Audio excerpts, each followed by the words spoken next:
All right, so welcome to the third installment. Let's try that again. Third installment of Objectivist Q&A. So first question came in, what do you make of the fact that Leonard Peikoff apparently donated $250 in the February primary election to the Trump Make America Great Committee? Well, Leonard hasn't made his reasons public. He hasn't commented on at all, even to acknowledge it. And I certainly haven't talked about it with him privately, so I don't know his reasons. And I don't think that you can draw a conclusion about a person contributing money to one of the two major presidential candidates, particularly in a primary, without knowing their reasons. So I have no opinion of it. And I think anybody who does comment, either positively or negatively, they're, without further information, they're just using this as fodder for their own agenda and their own pre-existing views, whether it's of Leonard or Trump or the Ayn Rand Institute or Objectivists in general. And to be honest, I find the whole thing a little bit creepy. Like, I know this was public information and, you know, you're free to look it up, but to imagine that somebody sat down at their computer and started typing in the names of strangers, or, you know, to hunt down what these people are, what causes these people are contributing to, like, that's the best thing you have to do in life. I mean, don't be that person.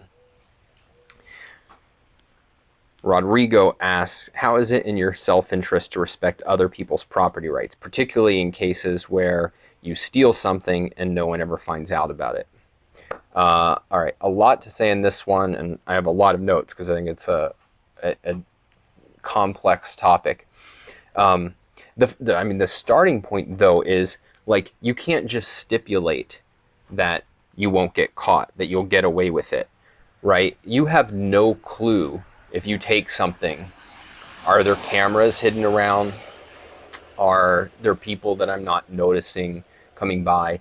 Am I at the place in a way where nobody else had access to this, and by process of elimination they can prove that I did it? Am I going to just randomly by accident get stopped by the police on my way home? You know, could be for something as dumb as a taillight that just happened to go out, and they find this property on me. The whole setup is like, you don't really know that you can get away with it. And, like, that's at one level the answer, which is, it's very straightforward that it's in your interest to respect property rights, because other people will try to stop you. They'll use their rationality to stop you, to catch you, and to punish you, and to ostracize you. And that's a pretty big price to pay. You don't want to be in the other end of that. But let's go deeper.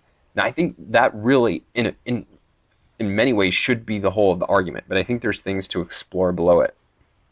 So one thing is just to get clear on exactly what the objection is, because there's really I'm really bad with numbers and hands today. There's really two potential objections going on here.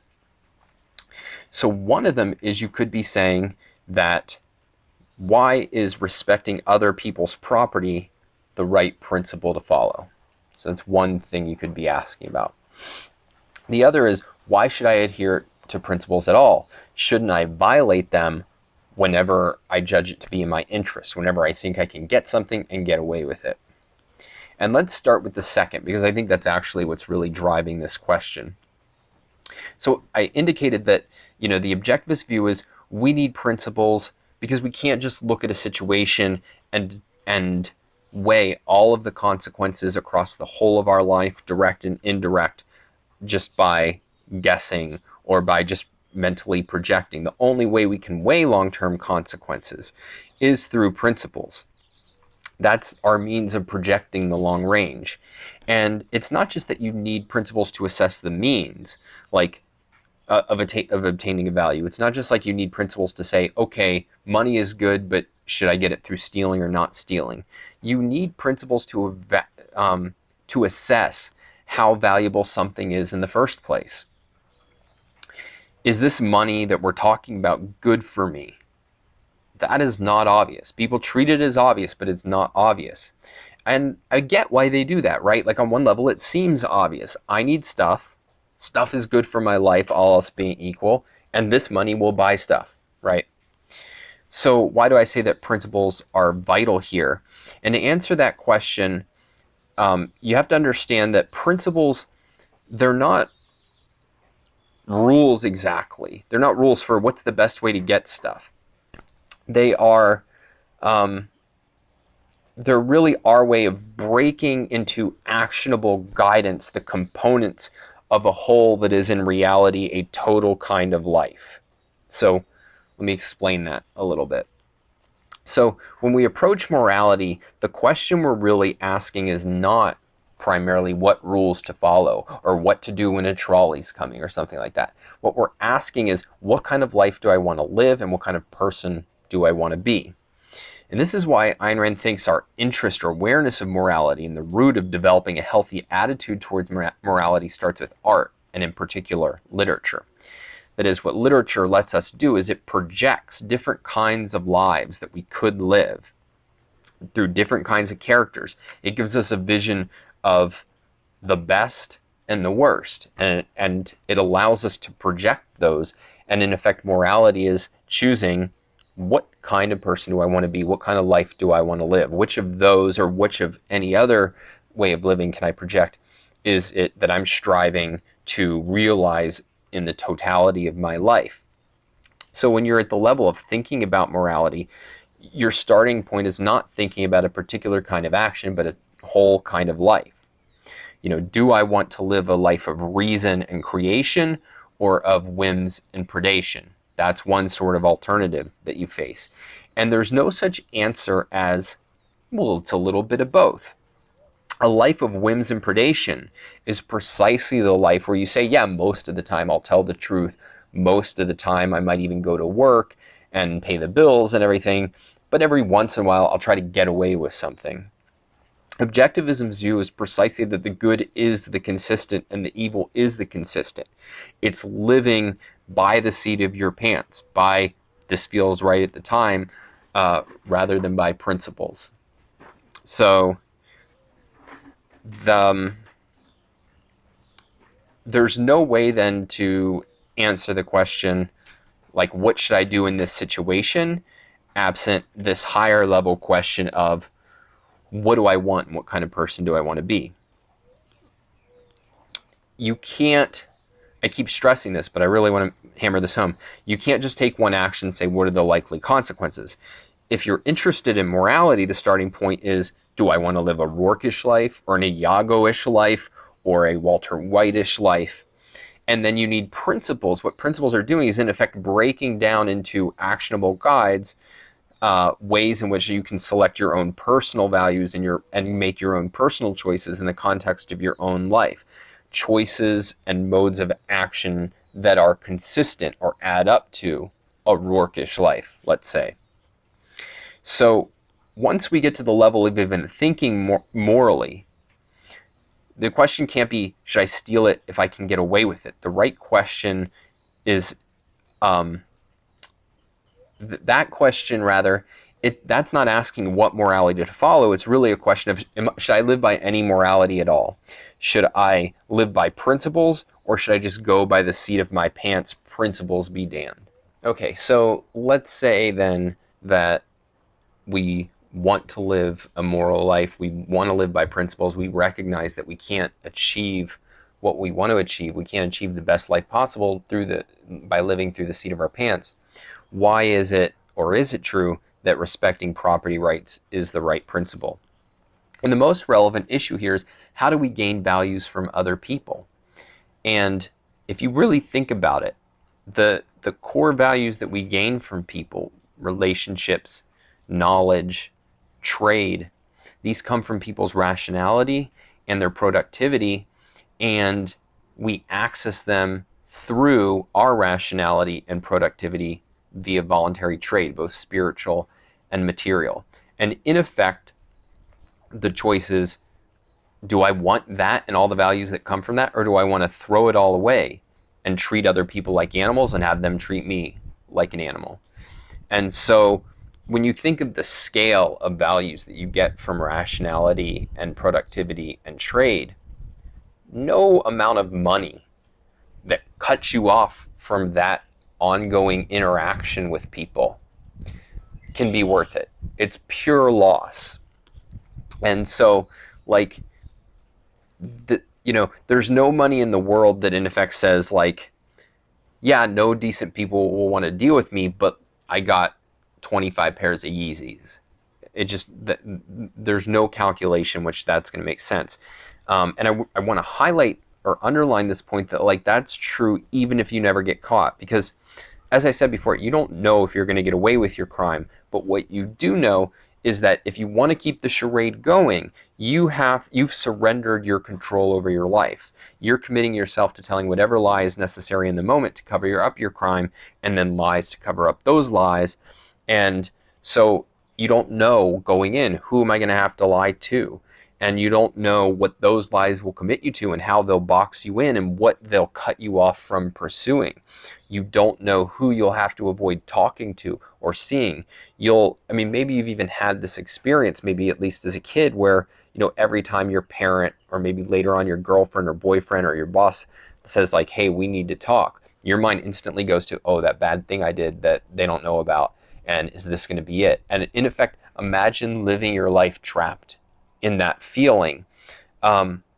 That's what a criminal voluntarily traps themselves in, rather than living a creative life where they benefit from other people's rationality. And so their whole life is actually feeling out of control, because they literally are out of control. They're being controlled by the ignorance and ultimately the perceptiveness of other people. And that's why objectivists say that ultimately what you end up in by this process of trying to protect the lie is an all-out war with reality. Like, that sounds very abstract and unrelatable, but if you really take seriously what kind of path you're on, where there's a certain fact out there that if discovered would be detrimental and devastating to you, and you're going to cover it up at all costs, the only way to cover it up is by further and further putting yourself in conflict with the facts. And that snowballs, that escalates. And we see that in real life and in art. That is really the story of Breaking Bad, right? It's basically, you just want to, you're a person who's lived a seemingly decent life, and you're going to commit, all right, I'm just going to go make a little bit of money doing this thing that's not really going to hurt anybody. And yet, in order to continue on that course, you're forced to escalate into more and more evil actions, and more things in the world become a threat to you. So the point is that if you commit yourself to violating property rights, you're throwing away not just everyone else's rationality and productivity, you're throwing away first and foremost yours. Now, this is actually a little bit of an artificial way to talk about it, because the one thing I've mostly left out is psychology. And psychologically, there's no such thing as a fully rational person who just decides to steal and then it destroys their life. For an adult to get to the state of stealing, you've already built up a twisted series of motivations and rationalizations that make it possible for you to even consider that course. For example, precisely not trying to think through the consequences of your actions, even without principles, even just trying to project 10 steps ahead, that is not what criminals do. Criminals are notoriously impulsive, not calculating. And most crimes are not, how do I cleverly get away with stealing $1 million? They're mostly about, hey, there's a purse, I'm going to grab it, and maybe I come away with $30. And most of these impulses, I think it's important to keep in mind, are not really about things. It's about feeling a certain way for yourself. I got away with something. I'm more clever. I have power over other people. A criminal is so neurotic that they're constantly obsessing about, like, other people's respect for them, respect that is going to substitute for the respect they don't actually have for themselves. And that's the real payoff in the crime, not the thing they get from the crime, which usually they think, what the hell is this about? This is not, like, it's gone in 10 minutes. It's really, the payoff for them is the crime itself. It's when they pull the gun. That's when they're in charge. It's when they break into your house at night. They're now God. It's when, a man rapes a woman, he controls her like an animal or an object and sets the terms. Or how about this rationalization? I can get away with it because I'm smarter than everybody else. Like, this is a real recurrent theme among criminals. It's this idea that, like, I am so clever and so manipulative that nobody's going to get the drop on me. And jails are filled with people who are so clever and so manipulative that nobody's going to get the drop on them. Or how about this rationalization? And Bernie Madoff, the fraudster, continues to spin this if you listen to his jail interviews. I didn't really hurt anybody, and if I did, they deserve it. So there's just these layers of rationalization and impulsiveness and a deep irrationality that characterizes actual criminals. And my point isn't that you steal once and become that kind of person. It's that the people who are raising this objection, should I steal once, they aren't taking seriously what kind of person you actually already have to be in order to act in that knowledge. Like, there is no such thing as you've cultivated the character of a Howard Rourke and then it's, oh, here's $20 so I can get away. Would that be of value? Like, that's just so foreign and incredible and bizarre that nobody actually behaves that way. It takes deep, sustained evasions over time to reach the stage of being a criminal. And I'm stressing this because the whole plausibility of the why can't I do X if I can get away with it, it comes from treating ideas as a game and not taking seriously, I'm really going to live by what I think is true. 99.99% of the time when a person's asking this, they have no intention of actually stealing. And instead of asking themselves, well, why would I not do that? They are really focusing on words and arguments and thinking, like, could I defend this in a debate?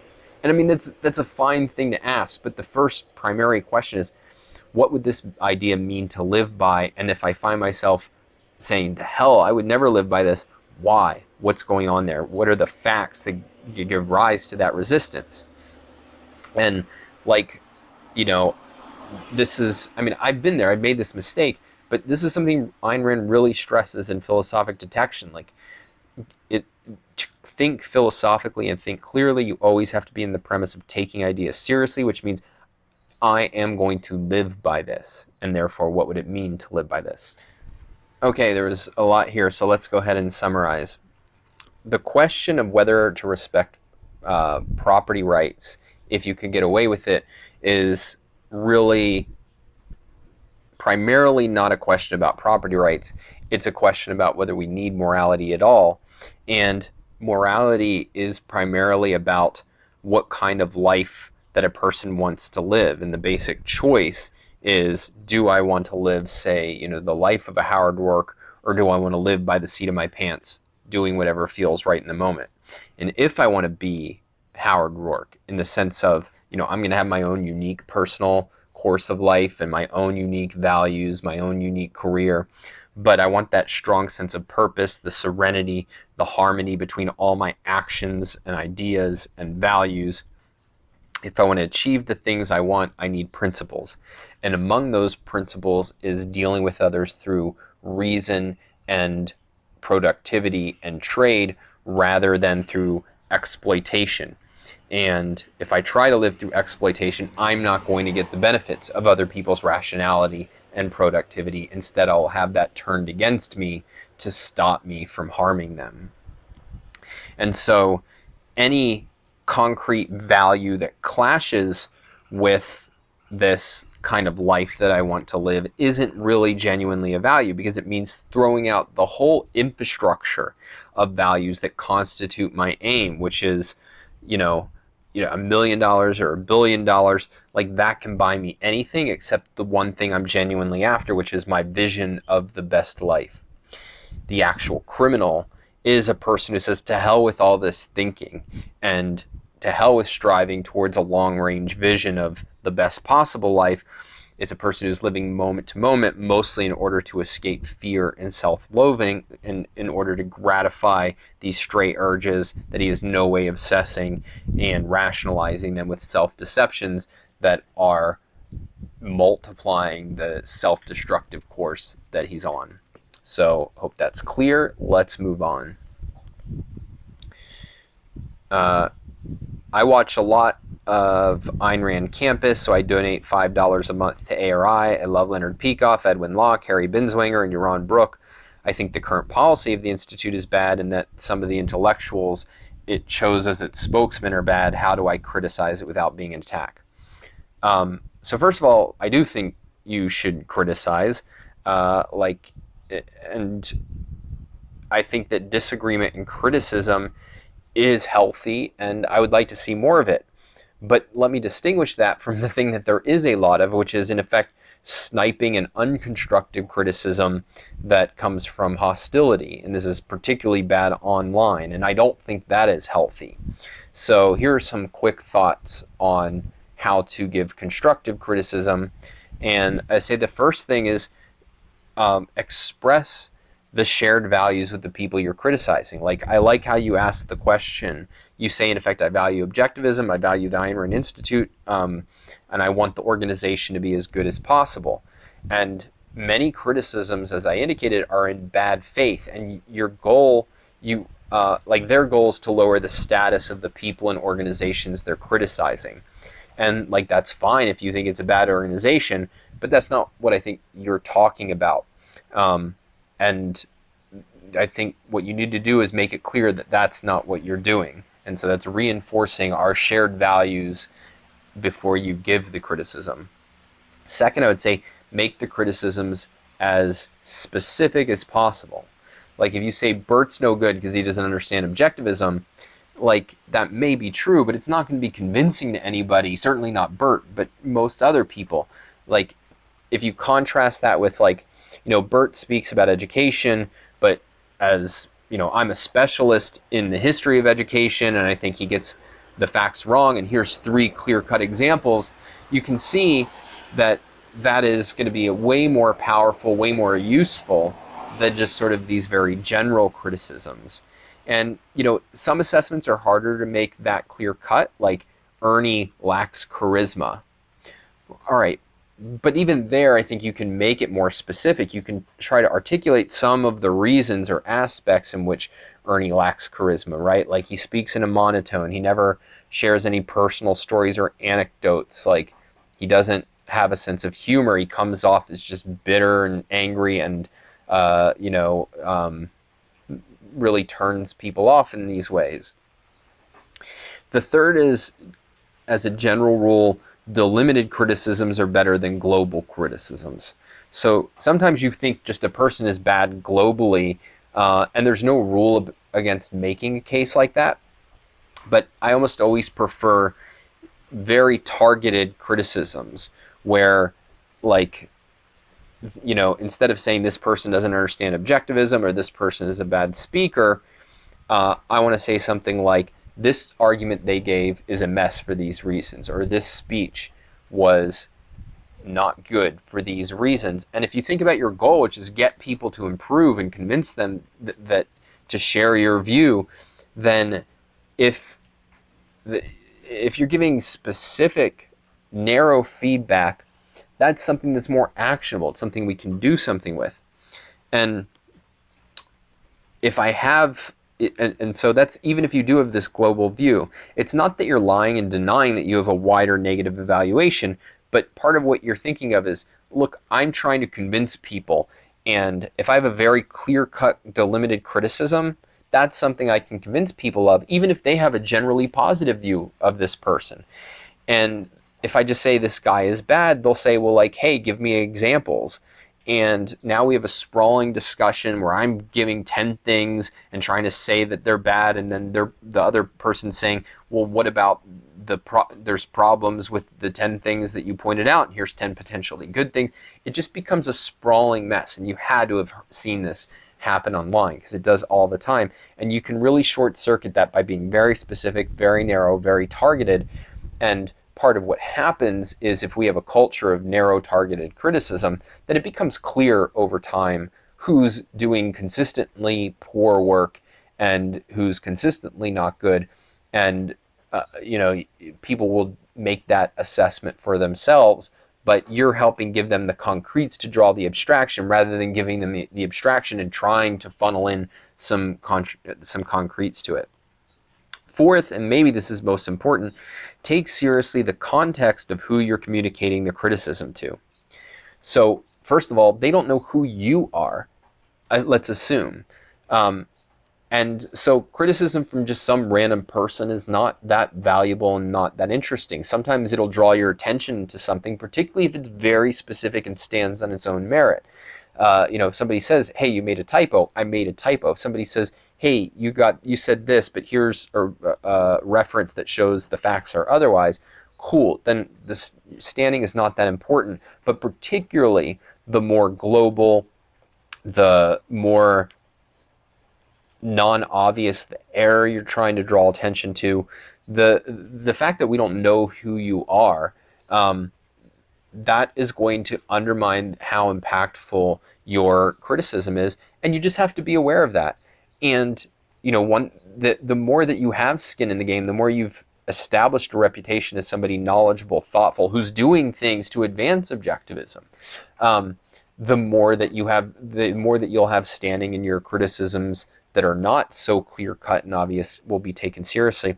The other part of acknowledging the context of the other person is that you might not have all of the context necessary to know what's relevant in an issue. Like if you're criticizing an organization, you almost certainly don't know things like the history of what they've tried, their resources, their pressures, their constraints, their incentives, their plans for the future. And that doesn't mean that you have to remain silent, but even if you just say, look, I don't know the full situation, I'm an outsider, here's what I do see as an outsider, that can be valuable. And it at least makes it easier for the person to take in what you're saying and harder for them to dismiss it, because you're being objective about, like, based on the evidence available to me, this is what I think, versus taking the assumption that you really know what's going on. Because as somebody who's worked in many of these organizations and behind the scenes with many of these people, it is super hard for outsiders to know what the real situation is. And again, it doesn't mean that you have to remain just skeptical and agnostic. You just have to be very specific and acknowledge, hey, maybe I'm just completely wrong about this. And so I welcome any information I don't have. So again, I'm not trying to dissuade anybody from voicing their criticisms and opinions. I'm trying to encourage it, but I'm trying to encourage it in a way that I think will be constructive. And part of what we have to keep in mind is that the people who are out there trying to promote objectivism are doing something super hard. It is a hard philosophy to learn because it's so alien from the philosophy that we all grow up with. It's a hard battle to fight because it's asking for deep fundamental change in people's deepest convictions. And it is challenging to do because you face just a lot of pressures, and even the best people who receive the most kind of recognition from the culture, of which there's only a handful, they are far underappreciated. And so it's just good to know that going in, and not take for granted that there are people who've devoted their lives to fighting for good ideas. Next question. Can a person think only objectively? I mean, don't we sometimes need to think subjectively? So we need to be really clear on our definitions here. In the culture, objectivity is often equated with being impersonal and detached, and subjective is equated with being personally invested in something. The existence of this computer right here, people would say, okay, that's an objective fact. It's something that anybody in a room can see, but that this computer is beautifully designed. It's an Apple, or even that it feels hot right now. These would be considered subjective, since somebody who just came in from the kitchen might, where it's hot, might say this computer doesn't feel so hot. But that's not how objectivism uses these terms. Objectivity, in Ayn Rand's view, is a method. It's a self-consciously, it means self-consciously guiding your thinking by logic. And what subjectivism is, in our view, is throwing out that and saying, to hell with logic, I'm just going to go according to my feelings. And so, in objectivism's view, anytime we're pursuing knowledge or values, we should be thinking, which means we should be thinking logically, which means we should be thinking objectively. But that doesn't mean impersonally.